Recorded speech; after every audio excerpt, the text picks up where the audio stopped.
ঢাকা বিশ্ববিদ্যালয় সিরাত মাহফিল 2024 বাস্তবায়ন কমিটির প্রতি যারা আমাকে এখানে দাঁড়াবার সুযোগ করে দিয়েছেন, বিশেষভাবে অন্তঃস্থল থেকে কৃতজ্ঞতা জানাচ্ছি ঢাকা বিশ্ববিদ্যালয় কর্তৃপক্ষকে এই চমৎকার আয়োজনটি করবার অনুমতি প্রদান করবার জন্য এবং সার্বিক সর্বাত্মক সহযোগিতা করবার জন্য।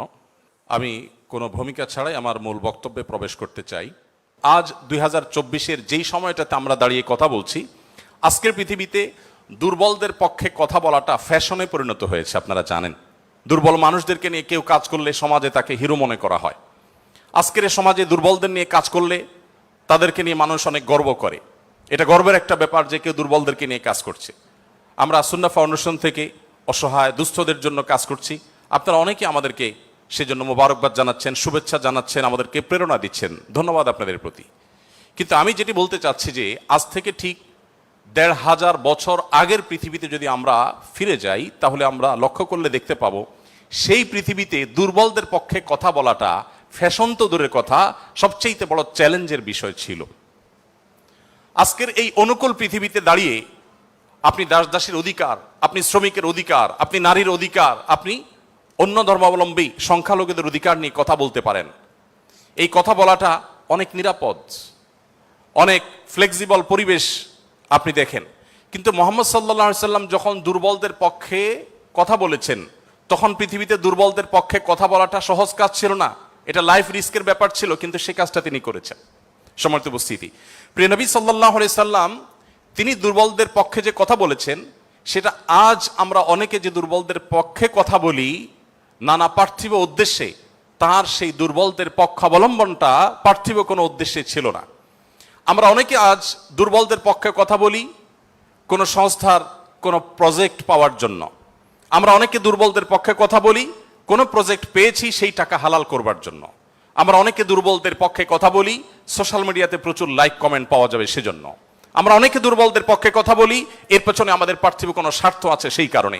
মুহাম্মদ সাল্লাল্লাহু আলাইহি সাল্লাম সেই ব্যক্তি ছিলেন যিনি দুর্বলদের পক্ষে কথা বলেছেন প্রচন্ড প্রতিকূল পরিবেশে। তার সেই কথার বিপরীতে তাকে থ্যাঙ্কস বলার মতো পৃথিবীতে কোনো মানুষ ছিল না তখন। মুহাম্মদ সাল্লাল্লাহু আলাইহি সাল্লাম দুর্বলদের পক্ষে কি বলেছেন এটা নিয়ে ঘন্টাকে ঘন্টা কথা বললেও, কি করেছেন তাদের জন্য ঘন্টাকে ঘন্টা আলোচনা করলেও শেষ হবে না। কিন্তু সময় খুবই সংক্ষিপ্ত, আমি এই জন্য মোটা দাগে মূল কথাগুলোতে চলে যেতে চাই। সর্বপ্রথম যেটি বলতে চাই, প্রিয় নবী সাল্লাল্লাহু আলাইহি সাল্লামের আবু দাউদ, তিরমিজি এবং নাসাই বর্ণিত এক হাদিস থেকে আমরা জানতে পারি, তিনি বলেছেন, তোমরা তোমাদের যে সমস্ত দুর্বল মানুষেরা আছে সেই সমস্ত দুর্বল মানুষদের ব্যাপারে আমার কাছে তালাশ করবে, খোঁজ খবর নিবে, তাদের জন্য কোনো কিছুর প্রয়োজন হলে আমাকে বলবে। কেন? কারণ তোমরা জানো যে তোমাদের আল্লাহ তাআলার তরফ থেকে যে রিজিক প্রাপ্ত হও, ফাইন্নামা তুরজাকুন ওয়া তুনসারুনা বিদুআফাইকুম, তোমাদের যারা দুর্বল আছেন সে দুর্বল এবং অসহায় মানুষগুলোর উসিলায়, তাদের কারণে আল্লাহ তাআলা তোমাদেরকে যুদ্ধ বিগ্রহে শত্রুর বিপক্ষে জয় দিয়ে থাকেন, সেগুলো তাদের কারণে দেন। আবার একইভাবে তোমাদের যে রিজিক আল্লাহ তাআলা দিয়ে থাকেন, এই রিজিকটা তোমাদের মধ্যে থাকা যে দুর্বল মানুষগুলো আছে তাদের কারণে আল্লাহ তাআলা দিয়ে থাকেন। সম্মানিত উপস্থিতি, এই হাদিসের মাধ্যমে নবী সাল্লাল্লাহু আলাইহি সাল্লাম বোঝাতে চেয়েছেন তার আশেপাশে দুর্বল মানুষেরাই বেশি থাকে। আপনারা জানেন বেলাল, আম্মার, সোহেব, আরো যে সমস্ত সাহাবী ছিলেন, সালমানে ফারসি রাদিয়াল্লাহু তাআলা আনহু সহ, এই সমস্ত অসহায় মানুষগুলো একাধারে বহিরাগত, বাহির থেকে আসা। আরবের মানুষরা বাহিরের মানুষদেরকে মানুষ মনে করতে কুণ্ঠাবোধ করে অনেকে, বা বেশিরভাগ। সেই সময়ের বাস্তবতা ছিল অনেকটা সেরকম। নবী করিম সাল্লাল্লাহু আলাইহি সাল্লাম সেই পরিস্থিতিতে বাহির থেকে আসা সালমান ফারসি শুধু তার পরামর্শে গোটা মদিনার চতুর্পাশে পরীক্ষা খনন করার সেই কষ্টসাধ্য কাজ শুরু করে দিয়েছিলেন। তিনি বেলাল রাদিয়াল্লাহু তাআলা আনহুর মতো একজন নিগ্রো, ইথিওপিয়ান এবং বাহির থেকে আসা কৃতদাস ছিলেন, সেই মানুষটিকে নবী সাল্লাল্লাহু আলাইহি সাল্লাম মুয়াজ্জিন বানিয়েছেন। আজ আমাদের সমাজে মুয়াজ্জিন মানে খুব সাদামাঠা একটা পদ, তখন মুয়াজ্জিন ছিলেন নবী করিম সাল্লাল্লাহু আলাইহি সাল্লামের পর সবচেয়ে মসজিদের মধ্যে থাকা সম্মানজনক পদ। নবী করিম সাল্লাল্লাহু আলাইহি সাল্লাম এভাবে দুর্বল সাহাবীদেরকে যে আগলে রাখতেন, দুর্বল সাহাবীদের মধ্যে তিনি থাকতেন এমন ভাবে যে আজ নেতারা যদি অন্যদের সাথে চলে, নেতা কে এটা পরিচয় দেওয়ার প্রয়োজন হয় না। কোনো পাওয়ারফুল ব্যক্তি, কোনো নেতা, তিনি যদি তার অনুসারীদেরকে সাথে নিয়ে অনুসারীদের বেষ্টিত হয়ে হাঁটেন, তো তাকে চেনার জন্য কারো জিজ্ঞেস করতে হবে না। আমাদের প্রিয় নবী সাল্লাল্লাহু আলাইহি সাল্লাম তিনি যখন সাহাবীদের মধ্যে বসা থাকতেন, তখন বাহির থেকে আসা মানুষরা জিজ্ঞেস করতে হতো, মান ফিকুম মুহাম্মদ, তোমাদের মধ্যে মুহাম্মদ লোকটা কে? আপনি চিন্তা করুন, তার বসার মোড়টা এমন ছিল যে অন্য 10 জন সাধারণ সাহাবীর মধ্যে তিনি নিজেকে মিশিয়ে ফেলতেন। তার মধ্যে কোনো অহংকার ছিল না, এমনভাবে দুর্বলদের সাথে নিজেকে মিশিয়ে ফেলতেন যে বাহির থেকে আসা মানুষ তার অ্যাটিটিউড দেখে, তার বডি ল্যাঙ্গুয়েজ দেখে চেনার কোনো উপায় ছিল না যে মোহাম্মদ নেতা লোকটি কে, সাল্লাল্লাহু আলাইহি ওয়াসাল্লাম। সম্মানিত উপস্থিতি, ঠিক একইভাবে আমরা জানি নবী করিম সাল্লাল্লাহু আলাইহি সাল্লাম কারা জান্নাতবাসী, জান্নাতি লোকদের মার্কা কি, সেটা বলতে গিয়ে বলেছেন যে আল্লাহ আখবিরুকুম বিআহলিল জান্নাহ, তোমাদেরকে কি আমি বলে দিব না যে তোমাদের মধ্যে বিচরণকারী মানুষদের মধ্যে কারা কারা জান্নাতি, জান্নাতি হিসাবে তোমরা কাদেরকে সুধারণা করতে পারো, তাদের আলামত কি, যে আলামত দেখে তুমি অনুমান করবে, আন্দাজ করবে লোকটা জান্নাতি। নবী করিম সাল্লাল্লাহু আলাইহি সাল্লামের পর নিজে জবাব দিয়ে বলেছেন কুল্লু দাঈফিন মুতাদাঈফ, যে সমস্ত মানুষগুলো দুর্বল, বিনয়ী, নিরীহ, এই মানুষগুলো জান্নাতি। অর্থাৎ যদি তাদের ঈমান অন্য সব বিষয়গুলো ঠিকঠাক থাকে, পাশাপাশি তিনি যদি নিরীহ গোছের হন, বিনয়ী হন, বিনম্র হন, তিনি যদি খুব বেশি অহংকারী, অনেক বেশি রূঢ় স্বভাবের না হন, তাহলে এই মানুষগুলো জান্নাতি হওয়ার এটি একটি বড় লক্ষণ। এখানে নবী করিম সাল্লাল্লাহু আলাইহি সাল্লাম দুর্বলতাকে জান্নাতি হওয়ার, নবী সাল্লাল্লাহু আলাইহি সাল্লাম দুর্বলতাকে বা বিনয়কে জান্নাতি হওয়ার লক্ষণ হিসাবে উল্লেখ করেছেন। এখান থেকে বোঝা যায় দুর্বলদের অবস্থান তার কাছে কেমন ছিল। আমরা নবী সাল্লাল্লাহু আলাইহি সাল্লামের যে দুর্বলদের প্রতি তার যে ভালোবাসা, তাদের অধিকার আদায়ের প্রচেষ্টা, তাদেরকে সমাজে তাদের যথাযথ অধিকার ফিরিয়ে দেওয়ার প্রচেষ্টা, সে সম্পর্কে যদি আমরা কয়েকটা উপমা দিতে চাই, আমরা একজন একজন করে বলতে চাই। নারীদের ব্যাপারে বলতে চাই, ইতিমধ্যে ওবায়দুল্লাহ হামজা সাহেব আলোচনা করেছেন নারীদের সম্পর্কে, কিছু কথা হয়তো রিপিট হবে, তারপর আমি সংক্ষেপে শুধুমাত্র টাচ করে যাই। আপনারা জানেন নবী সাল্লাল্লাহু আলাইহি সাল্লাম যে সমাজে এসেছেন, সেই সমাজে নারী হিসেবে জন্মগ্রহণ করাটা এটা একটা অপরাধ ছিল। জীবন্ত কন্যাকে নিজের বাবা নিজে হাতে পুঁতে ফেলতো শুধুমাত্র কন্যা হওয়ার কারণে। আল্লাহ কোরআনে বলেছেন ওয়া ইযা বুশিরা আহাদুহুম বিল উনসা যাল্লা ওয়াজহুহু মুসওয়াদ্দান ওয়া হুয়া কাযীম, কারোর কন্যা সন্তান হয়েছে এই সংবাদটা তাকে দেয়া হলে তার মুখটা কালো হয়ে যেত। এরকম ভয়ঙ্কর এক বাস্তবতার মধ্যে নবী সাল্লাল্লাহু আলাইহি ওয়াসাল্লাম এসেছেন। আমি আবারও বলছি, আজকের সমাজে নারী অধিকার নিয়ে কথা বলা এটা অনেক সহজ। নারী অধিকার নিয়ে কথা বলা মানুষগুলোর জন্মেরও বহু বছর আগে নবী সাল্লাল্লাহু আলাইহি ওয়াসাল্লাম শুধু নারী অধিকার নিয়ে কথা বলেন নাই, জীবন্ত কবরস্থ করা হতো যেখানে কন্যা সন্তানকে, সেই জায়গা থেকে তুলে নারীকে সবচেয়ে সম্মানের সর্বোচ্চ আসনে বসিয়ে তারপর তিনি দুনিয়া থেকে গেছেন। নবী সাল্লাল্লাহু আলাইহি ওয়াসাল্লাম নারীদের জন্য কি করেছেন? কোরআনে আল্লাহ তাআলা বলেছেন ওয়াশিরুহুন্না বিল মারুফ, হে পুরুষেরা তোমরা তোমাদের স্ত্রীদের সাথে যথাযথভাবে সুন্দরতম উপায়ে তাদের সাথে বসবাস করো, তোমাদের জীবনাতিপাত করো, সংসার করো ভালোভাবে, খারাপভাবে তাদের সাথে তোমরা সংসার করবে না, সতর্ক করেছেন। কোরআনে কারিমে একটি সূরা আছে, আপনারা জানেন, সূরার নাম হলো সূরাতুন নিসা, অর্থাৎ নারীগণের সূরা। কোরআনে কিন্তু পুরুষগণের সূরা নামে কোনো সূরা নেই, সূরাতুর রিজাল নামে কোনো সূরা নেই, কিন্তু সূরাতুন নিসা নামে সূরা আছে, এবং সেটা ছোটখাটো 2-4-5 আয়াতের সূরা না, কোরআনের সবচেয়ে বড় সূরাগুলোর একটি। এবং কোরআনে শুধুমাত্র নারীদের বিধিবিধান বর্ণনা করবার জন্য সূরা তাহরিম, সূরা তালাক, অনেকগুলো সূরা আল্লাহ তাআলা নাজিল করেছেন স্পেশাল নারীদের বিধিবিধান বর্ণনা করবার জন্য। পুরুষদের জন্য আলাদা কোনো স্পেশাল বিধিবিধান, তাদের অধিকার, তাদের করণীয়, তাদের বিষয়গুলোকে আলোকপাত করবার জন্য কোনো আলাদা স্পেশাল কোনো সূরা নেই। আপনারা জানেন কোরআনে আল্লাহ রাব্বুল আলামিন নারীদের সম্পর্কে যত আলোচনা করেছেন, শুধু সেগুলোই ঘন্টায় ঘন্টা আলোচনা করলে শেষ করা যাবে না। প্রিয় নবী সাল্লাল্লাহু আলাইহি সাল্লাম তার, আপনারা জানেন, একাধিক স্ত্রী ছিলেন। একাধিক স্ত্রী থাকলে দাম্পত্য জীবনে টুকটাক মনোমালিন্য হয়, তার ক্ষেত্রেও হয়েছে। তিনি কখনো কোনো নারীর গায়ে আঘাত করেননি, কোনো নারীকে কখনো প্রহার করেননি, তার জীবনে একটি বারের জন্য সে ঘটনা ঘটেনি। আপনারা অনেকে হয়তো শুনে থাকবেন, উহুদের যুদ্ধে প্রিয় নবী সাল্লাল্লাহু আলাইহি সাল্লামের তরবারি একজন সাহাবীকে দেয়া হয়েছে। তিনি দূর থেকে লক্ষ্য করলেন একজন নারী খুব বীভৎস একটি দৃশ্যের অবতারণা করেছেন, তার নাম ছিল হিন্দা, আপনারা জানেন। তিনি নবী করিম সাল্লাল্লাহু আলাইহি সাল্লামের প্রিয় চাচার লাশ কেটে কলিজা বের করে চাবাচ্ছেন। এরকম নির্মম এবং পাশবিক অত্যন্ত ভয়ঙ্কর একটি চিত্র ওই সাহাবী দেখতে পেয়ে নবী সাল্লাল্লাহু আলাইহি সাল্লামের তরবারি তার হাতে, তিনি দৌড়ে দূর থেকে আবসা আবসা দেখছেন, কাছাকাছি গেলেন, কাছাকাছি গিয়ে দেখতে পেলেন, দূর থেকে তিনি বুঝতে পারেন না যে ইনি ভদ্রলোক না ভদ্র মহিলা। খুব কাছে এসে দেখলেন যে তিনি একজন নারী। তিনি তখন বলেছেন পরবর্তীতে যে আমি তরবারিটা তুলেছিলাম যে তার শিরকে আমি তার ধড় থেকে, দেহ থেকে আলাদা করে দিব, কিন্তু তৎক্ষণাৎ আমার মনে হলো এই তরবারিটা তো সেই মানুষটার যে মানুষ কোনোদিন কোনো নারীর গায়ে আঘাত করেন নাই। আমি যত কঠিন দৃশ্যই দেখি না কেন, আমি নবী সাল্লাল্লাহু আলাইহি ওয়াসাল্লামের তরবারি দিয়ে কোনো নারীকে আঘাত করতে পারি না। তিনি সেই অবস্থাতে এরকম ভয়ঙ্কর একটি দৃশ্য দেখার পরও নবী করিম সাল্লাল্লাহু আলাইহি ওয়াসাল্লামের জীবন চরিত্রের মধ্যে তিনি নারীদেরকে যেভাবে সম্মান দিতেন, মর্যাদা দিতেন, শুধুমাত্র সেই বিষয়টিকে স্মরণ করে তরবারিকে খাপে ঢুকিয়ে তিনি সেখান থেকে ফিরে এলেন। প্রিয় নবী সাল্লাল্লাহু আলাইহি ওয়াসাল্লাম তিনি যুদ্ধের ময়দানে কয়েক শ্রেণী মানুষকে কোনোভাবেই যেন হত্যা না করা হয় তার জন্য আগে থেকে বলে রেখেছেন, এবং যুদ্ধের আগে যোদ্ধাদেরকে, মুজাহিদদেরকে বলে রাখতেন, খবরদার রণাঙ্গনে শত্রুপক্ষের অন্য সব মানুষকে আঘাত করলো, নারীদেরকে আঘাত করবে না। আপনারা এই জন্য সাহাবিদের মধ্যে পুরুষ সাহাবিদের শহীদ হওয়ার অনেক লম্বা ফিরিস্তি বা লিস্ট আপনারা দেখতে পান। মহিলা সাহাবিদের লিস্ট খুব বেশি একটা দেখা যায় না, যদিও পুরুষদের আল্লাহর জন্য জীবন উৎসর্গ করার এই পথের সর্বপ্রথম পথ নির্দেশ করেছেন যিনি, অবাক করা বিষয় হলো তিনি একজন নারী, সুমাইয়া রাদিয়াল্লাহু তাআলা আনহা। প্রিয় ভাইরা আমার, নবী করিম সাল্লাল্লাহু আলাইহি সাল্লাম তার জীবনের একেবারে শেষের দিকের বক্তব্যগুলোর, ভাষণগুলোর একটি ছিল ইস্তাউসু বিন-নিসাই খায়রা, তোমরা নারীদের ব্যাপারে আমার কাছ থেকে ভালো ওসিয়ত গ্রহণ করো। অর্থাৎ আমি তোমাদেরকে ওসিয়ত করছি, আমি জীবনের শেষ মুহূর্তে, অন্তিম মুহূর্তে তোমাদেরকে উপদেশ দিচ্ছি, নারীদের বেলায়, মহিলাদের ব্যাপারে তোমরা ভালো আচরণ করবে, এটি আমার কাছ থেকে শুনে রাখো। নবী করিম সাল্লাল্লাহু আলাইহি ওয়াসাল্লাম তিনি তিনটি জিনিসকে খুব বেশি ভালোবাসতেন, তিনটি জিনিস তার কাছে খুব বেশি প্রিয় ছিল। আপনারা অনেকে হাদিসটি জানেন। তার একটি ছিল সুগন্ধি, তিনি পারফিউম, আতর খুব পছন্দ করতেন। আরেকটি ছিল সালাত, নামাজ, এটি তার চক্ষু শীতলতার কারণ ছিল, তার অনেক ভালো লাগতো নামাজ আদায় করতে। আরেকটি ছিল নারী। এখানে নারী প্রিয়র অর্থ হলো বাবা এবং মায়ের মধ্যে নবী সাল্লাল্লাহু আলাইহি সাল্লাম বাবার চাইতে মাকে বেশি প্রায়োরিটি দিতেন।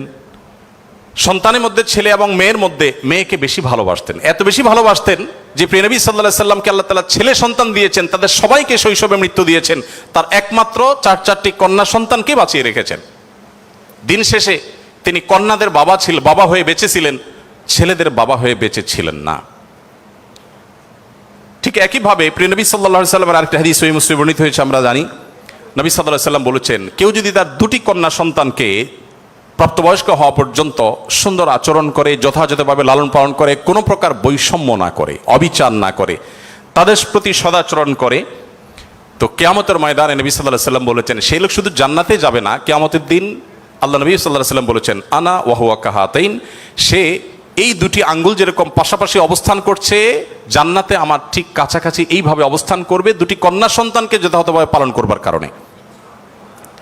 আমি জানি না আপনারা নিশ্চয় অনেক হাদিস পড়ে থাকবেন, আপনারা এমন কোন হাদিস পেয়েছেন কিনা যে 1 ডজন ছেলে সন্তান লালন পালন করলে এইরকম কোন ফজিলত এর কথা কোথাও বলা হয়েছে? আপনারা দেখেছেন এরকম কোন হাদিস? আমি অন্তত পাই নাই যে 1 ডজন ছেলে লালন পালন করেছে কোনো মা বাবা, তার বিনিময়ে তাদেরকে নবী সাল্লাল্লাহু আলাইহি সাল্লাম বলেছে যে 12টা যেহেতু করেছে, 2টা মেয়ের বিপরীতে 12টা ছেলে করেছে, একটা পুরস্কার হোক না, এরকম কোন পুরস্কারের কথা আমার জানা নেই। এরপরে যখন এক শ্রেণী মানুষ বলে যে ইসলাম নারীদেরকে ঠকিয়েছে, তখন তাদের ব্যাপারে কি বলা যায় সেটা আপনারা ঠিক করবেন। সম্মানিত উপস্থিতি, নবী করিম সাল্লাল্লাহু আলাইহি ওয়াসাল্লাম বলেছেন, কোনো বাবা, কোনো অভিভাবক, কোনো প্যারেন্টস, কোনো মা যদি কোনো কন্যার কারণে, কন্যার দায়গ্রস্ত হয়ে পড়েন, সমাজের মানুষের কুসংস্কারের কারণে যদি তার মুখটা ছোট হয়ে যায়, কোনো কারণে তিনি যদি কোণঠাসা সময় পরিস্থিতির মধ্যে পড়ে যান, এরপরও তিনি যদি সেই মেয়েদেরকে লালন পালন করার ক্ষেত্রে কোনো কার্পণ্য না করেন, সমাজের বিরুদ্ধে দাঁড়িয়ে বুক টান করে যদি তার কন্যাদেরকে তিনি ভালোবাসা দেন, সদাচরণ করেন, তাদের অধিকার যথাযথভাবে দিয়ে দেন, দুঃখিত, তাহলে সেক্ষেত্রে নবী সাল্লাল্লাহু আলাইহি ওয়াসাল্লাম বলেছেন এই কন্যাদের প্রতি সদাচরণ করবার কারণে জাহান্নাম থেকে মুক্তির কারণ হবে কিয়ামতের ময়দানে ওই ব্যক্তির জন্য। এটি নবী সাল্লাল্লাহু আলাইহি ওয়াসাল্লামের আরো বহু হাদিস আছে, আমি আর সেদিকে যাব না, শুধুমাত্র একটি হাদিস বলে শেষ করব। সেটা হলো, আপনারা জানেন নবী করিম সাল্লাল্লাহু আলাইহি সাল্লামকে জিজ্ঞাসা করা হলো, ইয়া রাসূলুল্লাহ মান আহাক্কুন নাসি বিহুসনি সুহবাতি, আমার সবচেয়ে ভালো আচরণ পাওয়ার অধিকারটা কার? নবীজি সাল্লাল্লাহু আলাইহি সাল্লাম বলেছেন উম্মাক, তুমি সবচেয়ে ভালো আচরণ করবে তোমার মায়ের। এরপর জিজ্ঞাসা করা হলো, হে আল্লাহর রাসূল তারপর? আপনারা জানেন হাদিসটি খুবই প্রসিদ্ধ হাদিস, তিনি বলেছেন তারপর তোমার মায়ের। জিজ্ঞাসা করা হলো তারপর, এরপরে বললেন তারপরও তোমার মায়ের। এরপর সাহাবী যখন জিজ্ঞাসা করলেন ইয়া রাসূলুল্লাহ তারপর, এরপর বললেন তোমার বাবার। আপনারা অনেকে শুনেছেন ডক্টর জাকির নায়েক, তিনি এই হাদিস প্রসঙ্গে বলেছেন আল্লাহ নবী সাল্লাল্লাহু আলাইহি সাল্লাম গোল্ড মেডেলটাও দিলেন মাকে, তারপর সিলভার মেডেলটাও দিলেন মাকে, ব্রোঞ্জটাও দিলেন মাকে, বাবাকে দিলেন একটা সান্ত্বনা পুরস্কার। এরপরে যদি কেউ বলে যে ইসলাম নারীদেরকে ঠকিয়েছে, যে যুক্তিতে বলে সেটা আপনারাও জানেন আমিও জানি। বলা হয় বাবার সম্পদে ছেলে যদি 2 টাকা পায়, মেয়ে 1 টাকা পায়, এখানে মেয়ের প্রতি অবিচার করা হয়েছে। আপনারা জানেন এর মতো হাস্যকর একটা দাবি আরেকটি হতে পারে না। কারণ ছেলে বেচারা, এতক্ষণ শুধু মেয়েদের কথা বলছি, আসেন একটু ছেলেদেরকে আমরা দুর্বল হিসেবে দেখি।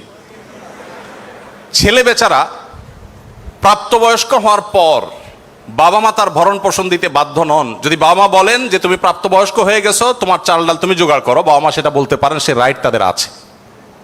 বিয়ে এখনো বেচারা করে নাই, মাত্র প্রাপ্তবয়স্ক হয়েছে।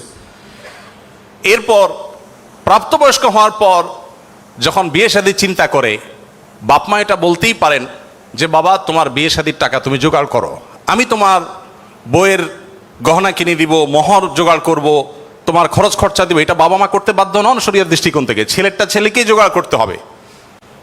আপনাদের অনেকগুলো প্রশ্ন আমার কাছে আসছে, এর মধ্যে সবচেয়ে কমন যে প্রশ্ন বারবার এসেছে সেটা হলো যুবকদের প্রশ্ন, বাবা মা বিয়ে দিতে চায় না, আমরা কি করব?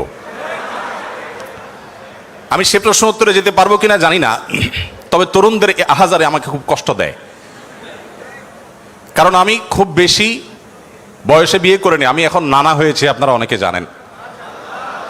আমার এই বয়সে আমি নানা হয়েছি, এটা অনেকে শুনলে আসমান থেকে নাজিল হওয়ার উপক্রম হয় যে কিভাবে সম্ভব।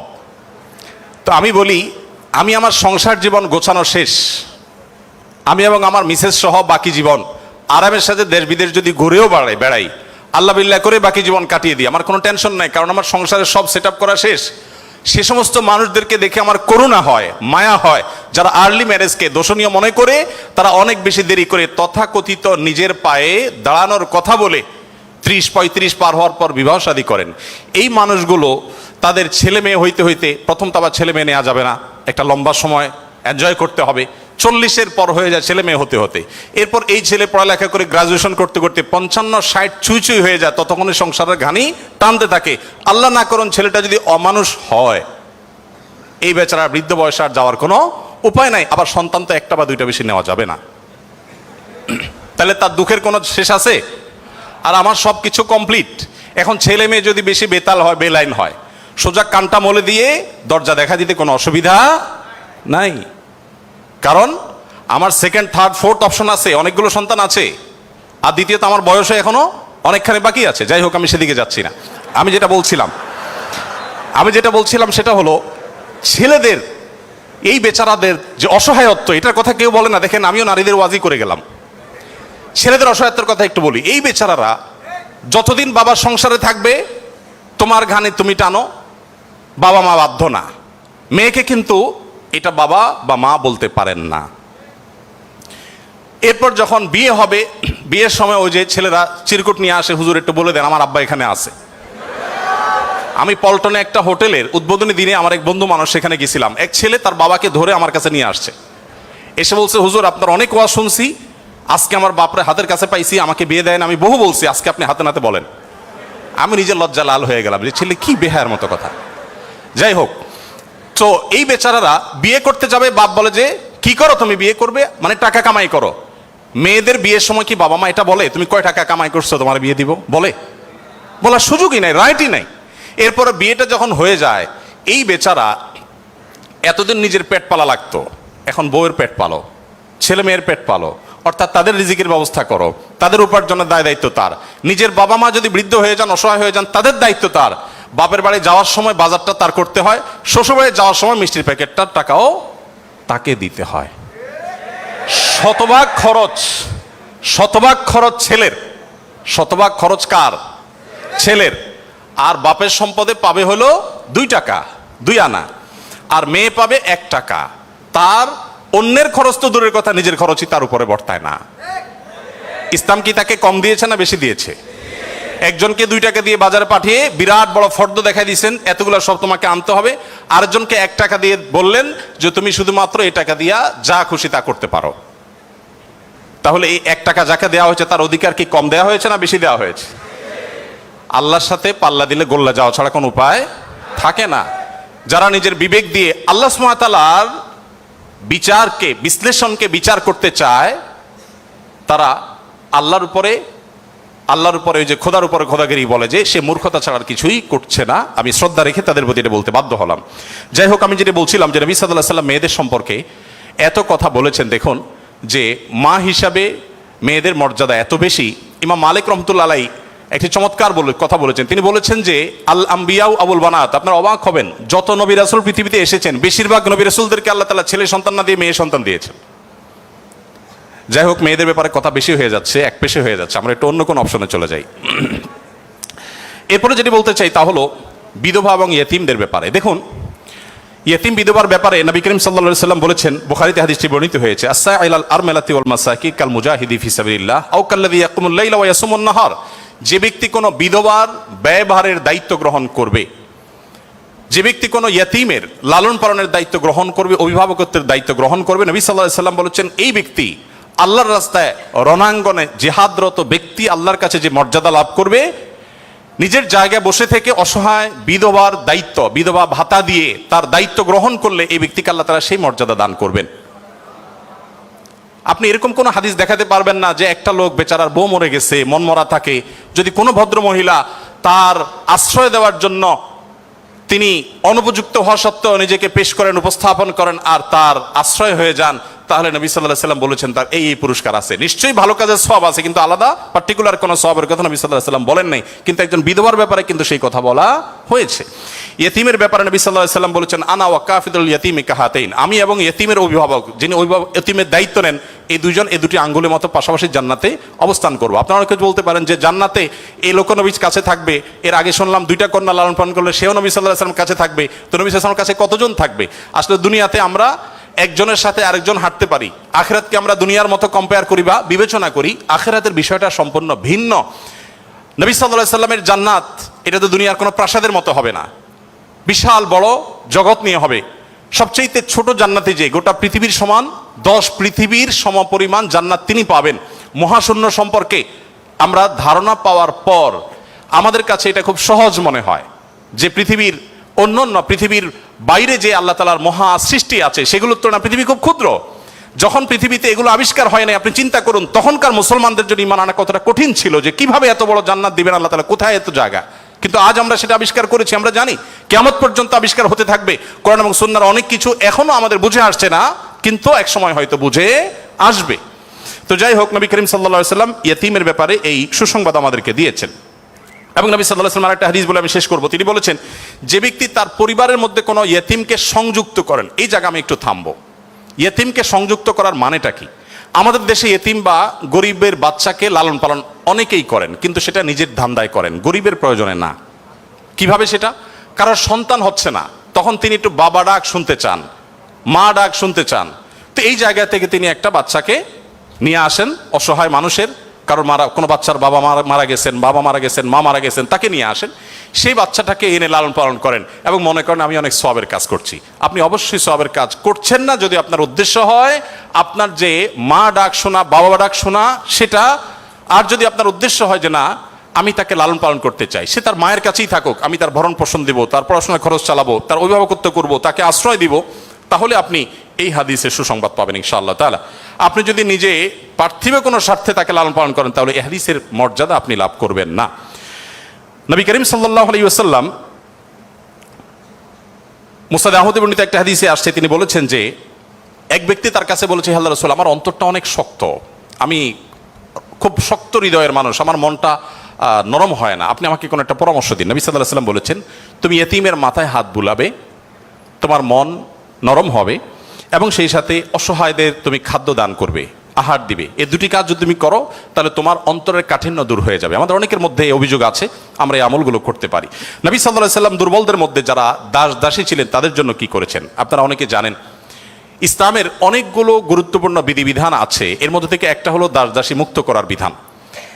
যদি কোনো পুরুষ, কোনো স্বামী যদি তার স্ত্রীকে মায়ের সাথে তুলনা করেন, মায়ের সাথে তুলনা করার একটা পর্যায়ে আছে যেটাকে ইসলামী ফিকহের পরিভাষায় জেহার বলা হয়। রাগের বশে এরকম অনেকে করে থাকেন যে আমার মা যেরকম হারাম তুমি এরকম হারাম, তালাকের মতোই অনেকটা, এই টাইপের কথা যদি কেউ বলেন তার প্রায়শ্চিত্ত হলো তাকে একটি দাস মুক্ত করতে হবে। কেউ যদি ইচ্ছাকৃতভাবে রোজা ভঙ্গ করেন তাহলে তার প্রায়শ্চিত্ত হলো তাকে একটি দাস মুক্ত করতে হবে। কেউ যদি শপথ করে শপথ রক্ষা না করেন, ভঙ্গ করেন, তাহলে তাকে দাস মুক্ত করতে হবে। কেউ যদি কোনো মানুষকে হত্যা করেন, ভুলে হত্যা করেন, তার প্রায়শ্চিত্তগুলোর মধ্যে থেকে একটা হলো তাকে দাস মুক্ত করতে হবে। এভাবে ইসলাম অনেকগুলো ভুলের প্রায়শ্চিত্ত হিসাবে অন্য কোনো অপশনের চাইতে দাস মুক্তিকে প্রায়োরিটি দিয়েছে, গুরুত্ব দিয়েছে। নবী সাল্লাল্লাহু আলাইহি ওয়াসাল্লাম বারবার বলেছেন, কারণ তিনি চাইতেন মানুষ দাস না থাকুক, মানুষ মুক্ত হয়ে যাক। নবী সাল্লাল্লাহু আলাইহি ওয়াসাল্লাম আজকের পৃথিবীর মতো ফ্যাক্টরি রেভলিউশনের পর মানুষের মুক্তির জন্য বা দাস প্রথার বিরুদ্ধে তিনি কথা বলেছেন এমন না। আমি আগেই বলেছি, আজ পৃথিবীতে বহু দুর্বলদের পক্ষে কথা বলা মানুষ পাবেন, তার সবগুলোই বেশিরভাগই দেখবেন স্বার্থের কারণে। আমরা নিজেরাও দুর্বলদের সহযোগিতা করি। এই যে বন্যা গেল, অনেকেই বন্যার সময় ত্রাণ নিয়ে গেছেন জাস্ট একটা ছবির জন্য। অনেকে ত্রাণ নিয়ে গেছেন, কষ্ট করেছেন, শুধু তার একটা লাইভ দরকার, কিছু লাইক দরকার, কিছু কমেন্ট দরকার, কিছু বাহবা দরকার। তো নবী সাল্লাল্লাহু আলাইহি সাল্লাম দাস দাসীদের মুক্তির জন্য কথা বলেছেন সেই সমাজে যখন দাস দাসী ছিল আজকের যুগে বিএমডব্লিউর মালিক হলে যেরকম গর্বের, দাস দাসী থাকা সেরকম গর্বের। এরকম মূল্যবান অ্যাসেট কোনো বিনিময় ছাড়া মুক্ত করে দেওয়ার জন্য নবী সাল্লাল্লাহু আলাইহি সাল্লাম উৎসাহিত করতেন। শুধু তাই নয়, আপনারা জানেন যে নবী করিম সাল্লাল্লাহু আলাইহি সাল্লাম বলেছেন, কোনো দাসকে যদি কেউ মুক্ত করে তাহলে ওই দাসের প্রতিটি অঙ্গকে মুক্ত করার বিনিময়ে যে ব্যক্তি এই কাজটি করলেন, আল্লাহ তাআলা ওই ব্যক্তিকে তার ওই অঙ্গকে জাহান্নাম থেকে মুক্তির পরওয়ানা দান করবেন। নবী সাল্লাল্লাহু আলাইহি ওয়াসাল্লাম আরেকটি হাদিস আছে, তিনি বলেছেন জীবনের শেষ কথা। নবী সাল্লাল্লাহু আলাইহি ওয়াসাল্লামের জীবনের শেষ কথা কি আমরা জানি, অনেকে জানি, আসসালাতু আসসালাত ওয়া মা মালাকাত আইমানুকুম। অর্থাৎ নবী করিম সাল্লাল্লাহু আলাইহি ওয়াসাল্লামের জীবনের শেষ কথা ছিল তোমরা নামাজের ব্যাপারে দায়িত্বশীল থাকবে, নামাজের ব্যাপারে দায়িত্বশীল থাকবে এবং তোমাদের দাস দাসীদের ব্যাপারে দায়িত্বশীল আচরণ করবে। এটা ছিল তার জীবনের শেষ কথা। একটা মানুষের কাছে দাস দাসীদের অধিকার কত গুরুত্বপূর্ণ হলে, অধীনস্থ মানুষগুলোর অধিকার কত গুরুত্বপূর্ণ হলে জীবনের শেষ কথা এটা বলে চলে যান যে তোমরা তাদের ব্যাপারে খবরদার, সদাচরণ করবে, তাদের প্রতি কোনো জুলুম অবিচার করবে না। আপনারা অনেকে আবু মাসউদ আনসারী রাদিয়াল্লাহু তাআলা আনহুর নাম শুনেছেন। আবু মাসউদ আনসারী রাদিয়াল্লাহু তাআলা আনহু তার একজন দাসকে প্রহার করছিলেন, অধীনস্থকে, কাজের লোককে প্রহার করছিলেন। নবী সাল্লাল্লাহু আলাইহি ওয়াসাল্লাম পেছন থেকে বললেন, আলাম আবু মাসউদ, সাবধান, শুনে রাখো আবু মাসউদ, লাল্লাহু আকদারু আলাইকা মিনকা আলাইহি, তুমি এই দাসের প্রতি যতটা পাওয়ার রাখো, হোল্ড করো, আল্লাহ তাআলা তোমার উপর তার চেয়ে বেশি পাওয়ার হোল্ড করেন, মাইন্ড ইট। এই কথা শোনার পর আবু মাসউদ আনসারী রাদিয়াল্লাহু তাআলা আনহু সেই দাসকে মুক্ত করলেন। বলে, ইয়া রাসূলুল্লাহ, আমি তাকে মুক্ত করে দিলেন। তখন নবী সাল্লাল্লাহু আলাইহি ওয়াসাল্লাম বলেছেন, যদি তুমি আজ তাকে মুক্ত না করতে, জাহান্নাম তোমাকে স্পর্শ করতো। আব্দুল্লাহ ইবনে ওমর রাদিয়াল্লাহু তাআলা আনহু বলেছেন, আমি নবী করিম সাল্লাল্লাহু আলাইহি ওয়াসাল্লামকে বলতে শুনেছি, যে ব্যক্তি কোনো দাসের প্রতি জুলুম করবে, তাকে অন্যায়ভাবে প্রহার করবে, তার কাজের লোককে, অধীনস্থ লোককে, তার প্রায়শ্চিত্ত হলো সেই অধীনস্থ লোকটাকে সে মুক্ত করে দিতে হবে, দাস মুক্ত করে দিতে হবে, যেটা সহজ কোনো ব্যাপার ছিল না তখন। বুখারীর একটি বিশ্ববিখ্যাত হাদিস, স্বর্ণের অক্ষরে যেটা টানিয়ে রাখা দরকার আমাদের বাসা বাড়িতে। নবী সাল্লাল্লাহু আলাইহি ওয়াসাল্লাম বলেছেন, ইখওয়ানুকুম খাওয়ালুকুম, তোমাদের ভাই ব্রাদার যারা, তারাই তোমাদের অধীনস্থ কাজের মানুষ। এই মানুষগুলো সম্পর্কে নবী সাল্লাল্লাহু আলাইহি ওয়াসাল্লাম বলেছেন, জাআলাহুমুল্লাহু তাহতা আইদিকুম, তাদেরকে আল্লাহ তাআলা তোমাদের অধীনস্থ করে দিয়েছেন। এর মধ্যে ইঙ্গিত রয়েছে আল্লাহ চাইলে তোমাকে তার অধীনে করে দিতে পারতেন। অতএব ফামান কানা আখুহু তাহতা ইয়াদি, যে ব্যক্তির তার ভাই তার অধীনে থাকবে, অর্থাৎ কোনো দাস, কোনো দাসী অথবা যে কোনো কাজের মানুষ, এই হাদিসে দাস দাসী কথা বলা হয়নি, যে কোনো কাজের লোক, অধীনস্থ মানুষ যদি কারোর অধীনে থাকে, ফালইউতইমহু মিম্মা ইয়াকুল, তাহলে সে যা খায় একই কোয়ালিটির খাবার যেন তাকে অফার করে, এবং সে যা পোশাক পরে একই কোয়ালিটির পোশাক যেন তাকে পরায়। একটু থামতে চাই এখানে। আপনি একটু কল্পনা করুন, এমন একজন মানুষের, যিনি অনেক পয়সার মালিক, অনেক বড় পদ হোল্ড করেন, তিনি তার ড্রাইভার তার জন্য যখন পোশাক কিনছিলেন, একই সময় তার নিজের পোশাকও কিনছিলেন। একই পোশাক যেটা তার জন্য কিনেছেন, সেম পোশাক ড্রাইভারের সাইজ অনুযায়ী, একই কোয়ালিটির, একই কালারের, একই জিনিস ড্রাইভারের জন্য কিনেছেন। এই দৃশ্যটা কি কল্পনা করা যায়? আজকের বাস্তবতা এটা কি খুব সহজ বিষয় মনে হয়? আমরা তো অনেকে অধীনস্থ মানুষদের পাশে বসে খাবো এটাকেই দোষী বিষয় মনে করি। আমরা কি নিজেদেরকে সভ্য দাবি করি? আজকের পৃথিবীর মানুষের সভ্যতা যেখানে গিয়ে ঠেকবে, নবী সাল্লাল্লাহু আলাইহি ওয়াসাল্লাম তিনি এবং তার সাহাবা একরাম পৃথিবীকে যেই জায়গায় রেখে গেছেন সভ্যতার, সেখানে পর্যন্ত আজকের পৃথিবী সভ্যতার সর্বোচ্চ শিখরে গিয়ে পৌঁছতে পারবে না। নবী করিম সাল্লাল্লাহু আলাইহি ওয়াসাল্লাম তিনি, তাকে একবার জিজ্ঞাসা করা হলো যে, হে আল্লাহ রাসূল, আমাদের যে কাজের লোক আছে, খাদেম আছে, এই লোকগুলোর যত ভুল করে কয়বার মাফ করা যায় আপনি একটু বলেন? মানে একটা সীমা আছে তো, কতবার মাফ করা যায়? নবী করিম সাল্লাল্লাহু আলাইহি সাল্লাম চুপ থাকলেন, লোকটা আবার একই কথা বললেন, নবী সাল্লাল্লাহু আলাইহি ওয়াসাল্লাম চুপ থাকলেন। তিনি আবার যখন বললেন, নবী করিম সাল্লাল্লাহু আলাইহি ওয়াসাল্লাম বলেছেন দিনে 70 বার মাফ করবা।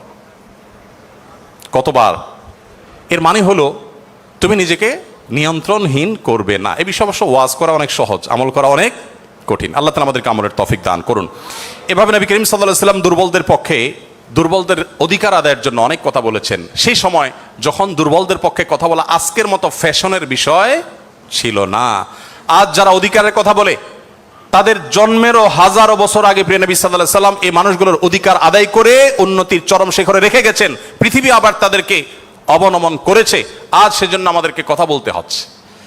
সম্মানিত উপস্থিতি, নবী করিম সাল্লাল্লাহু আলাইহি ওয়াসাল্লাম তিনি অন্য ধর্মাবলম্বীদের অধিকার নিয়ে যত কথা বলেছেন, অনেক লম্বা কথা বলতে হবে, আমার হাতে একেবারে সময় নেই।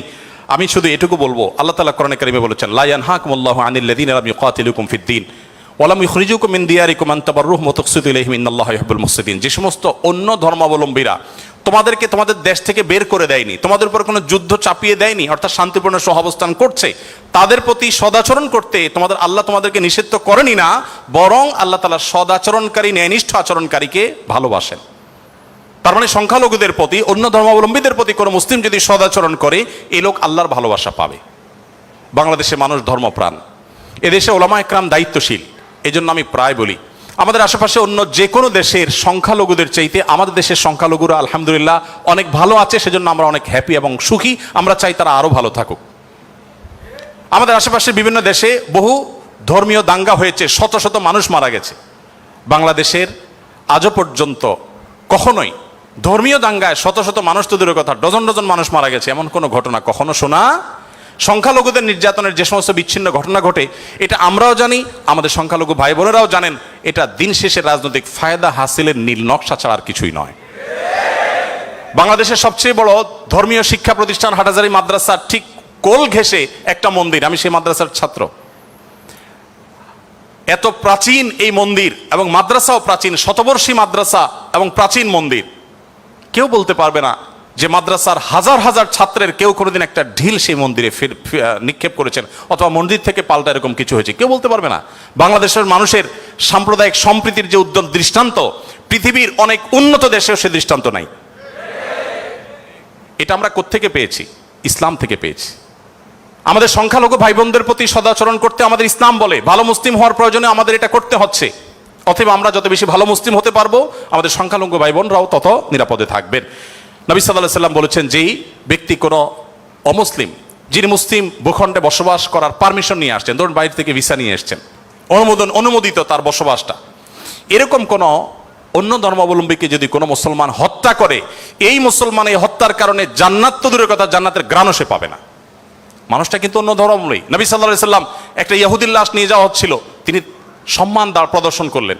সাহাবীরা বললেন, ইয়া রাসূলুল্লাহ, ইহুদির লাশ আপনি সম্মান প্রদর্শন করছেন? নবী সাল্লাল্লাহু আলাইহি সাল্লাম বলেছেন, আলাইসাত নাফসা, সে কি মানুষ না? লোকটা ইহুদি হতে পারে কিন্তু তিনি মানুষ না।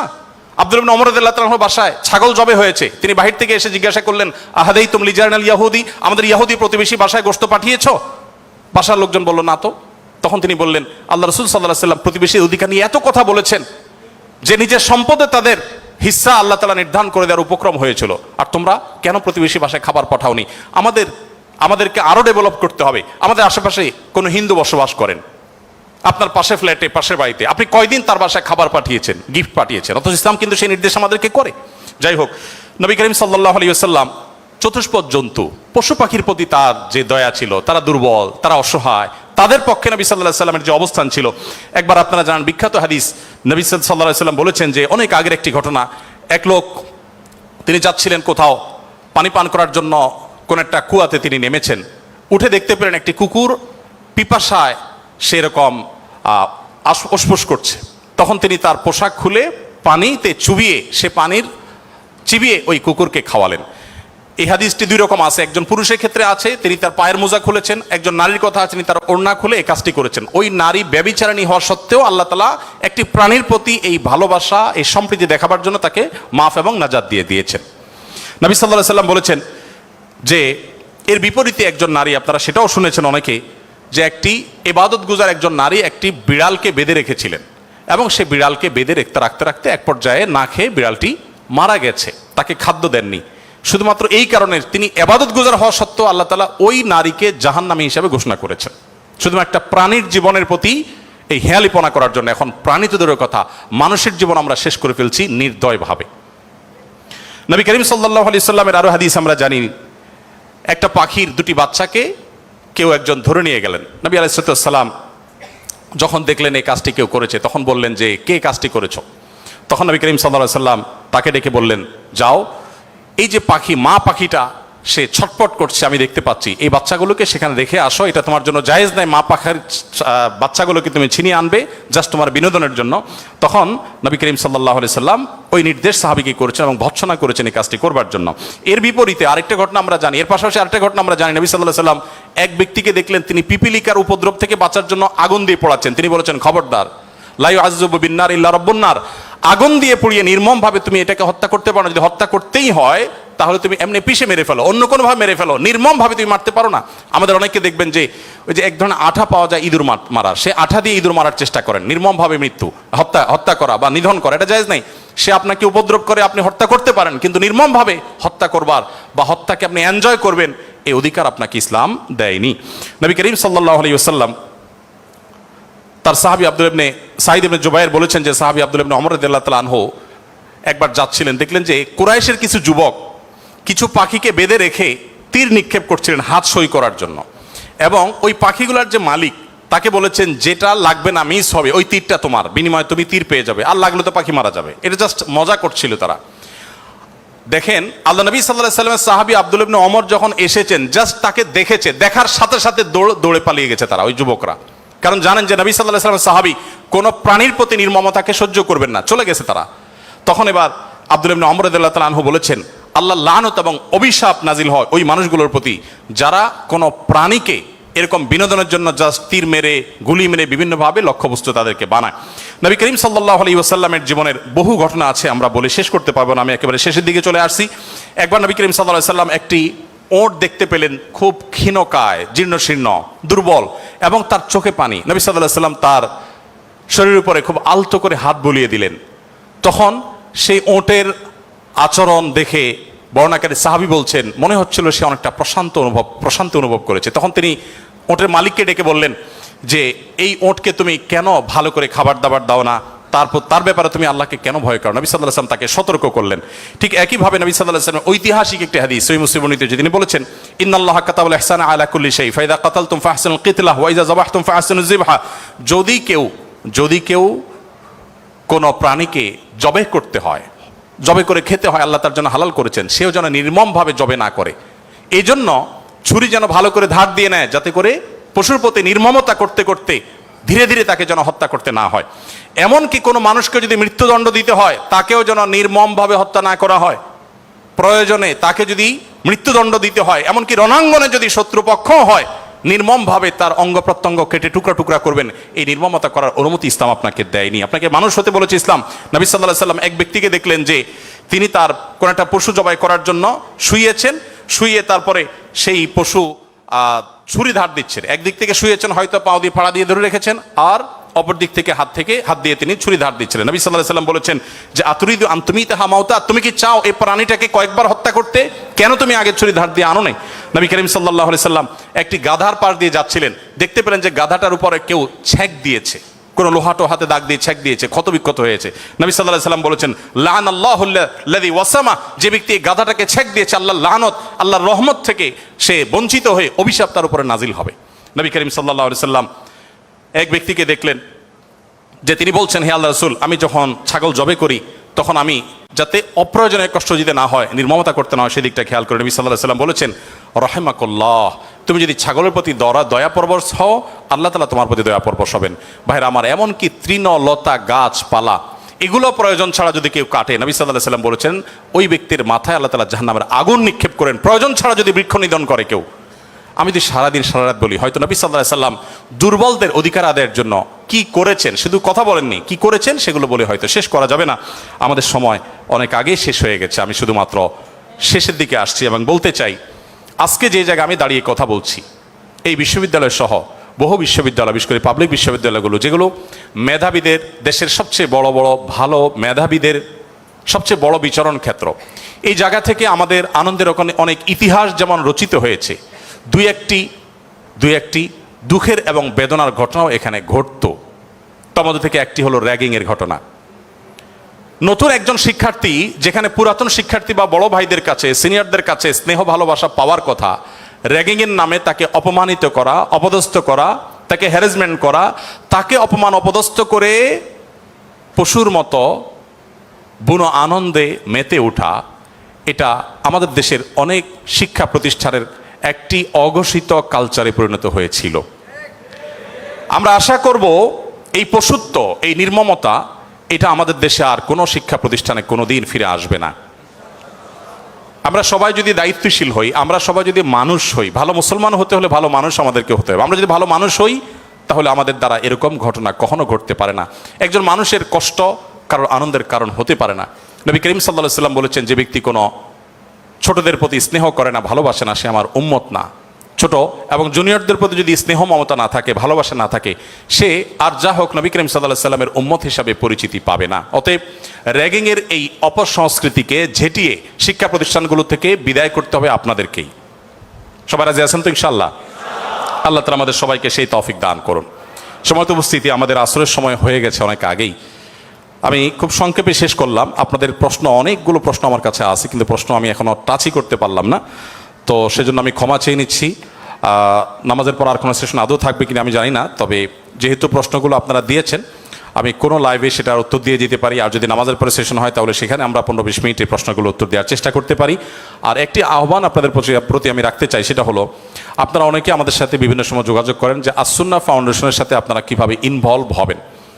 আপনারা অনেকে হয়তো মনে করেন আমরা শিক্ষার্থী মানুষ, আমরা টাকা পয়সা দিতে পারবো না, তাহলে আসুন্নাহ ফাউন্ডেশনের সাথে কীভাবে ইনভলভ হবে। আমি আপনাদেরকে বলতে চাই, আসুন্নাহ ফাউন্ডেশনের যে ওয়েবসাইট আছে, asunnahfoundation.org, আমাদের এই ওয়েবসাইটে ভলান্টিয়ার রেজিস্ট্রেশন বা ভলান্টিয়ার নিবন্ধন যে ফিচার আছে, সেখানে ক্লিক করে আপনি আপনার তথ্যপত্র দিয়ে যদি সাবমিট করে রাখেন, আমাদের কাছে আপনাদের ডাটা চলে আসবে। আপনারা যেন আনন্দিত হবেন যে আমাদের ফেনী, লক্ষ্মীপুর, নোয়াখালীতে বন্যা দুর্গতদের যে পুনর্বাসনের কার্যক্রম চলছে, সেখানে প্রায় 45টা টিম, 45টা টিম সেখানে কাজ করছে। এই প্রত্যেকটা টিমে কোনো না কোনোভাবে কোনো না কোনো পাবলিক বিশ্ববিদ্যালয়ের ছাত্ররাই নেতৃত্ব দিচ্ছেন। তাদের সাথে কোনো ব্যবসায়ীকে, কোনো চাকরিজীবীকে ট্যাগ করা হয়েছে। 3 জন করে এক একটা টিমে থাকে, তারা সেখানে কাজ করছে, তথ্যপত্রগুলো ভেরিফিকেশন করছে। তাদের তথ্যপত্রের ভিত্তিতে আমরা ইনশাআল্লাহ অসহায় এবং দুস্থ মানুষদের ঘরগুলো বানিয়ে দেওয়ার, কৃষকদেরকে নগদ অর্থ সহায়তা দেওয়ার এবং অন্যান্য কার্যক্রম আমরা পরিচালনা করব। তো আপনারা যদি ফাউন্ডেশনের সাথে ইনভলভ হতে চান, আমি আপনাদের সবাইকে উদাত্ত আহ্বান করতে চাই, এমনকি আমাদের বোনদেরকেও বলতে চাই যে আপনারাও আমাদের ফাউন্ডেশনের ভলান্টিয়ার হিসাবে নিবন্ধন করতে পারেন। আমাদের যখন প্রয়োজন হবে, আমরা কোনো সময় আমাদের নিবন্ধিত ভলান্টিয়ারদেরকে প্রায়োরিটি দিয়ে বিভিন্ন কাজের ক্ষেত্রে আমরা তাদেরকে ইনভলভ করে থাকি। আমরা আশা করি যে আমাদের কল্যাণমূলক কাজে আপনারাও সাথী হবেন, সঙ্গী হবেন। আজকের এই আয়োজন, এত সুন্দর একটি আয়োজন করবার জন্য কর্তৃপক্ষকে আমি ধন্যবাদ জানাই, এবং বিশেষভাবে ধন্যবাদ জানাই আমাকে এখানে এসে কিছু কথা বলবার সুযোগ দেওয়ার জন্য। আমার কথার মধ্যে যদি সঠিক কিছু বলে থাকি আল্লাহর তরফ থেকে, ভুল কিছু বলে থাকলে সেটি আমার তরফ থেকে, শয়তানের তরফ থেকে। আল্লাহ তাআলা আমাদের সবাইকে নবী করিম সাল্লাল্লাহু আলাইহি ওয়াসাল্লামের রঙে রঙিন হওয়ার তৌফিক দান করুন, তার আদর্শে আদর্শবান হওয়ার তৌফিক দান করুন। জাযাকুমুল্লাহ খাইরা। আসসালামু আলাইকুম ওয়া রাহমাতুল্লাহি ওয়া বারাকাতুহু।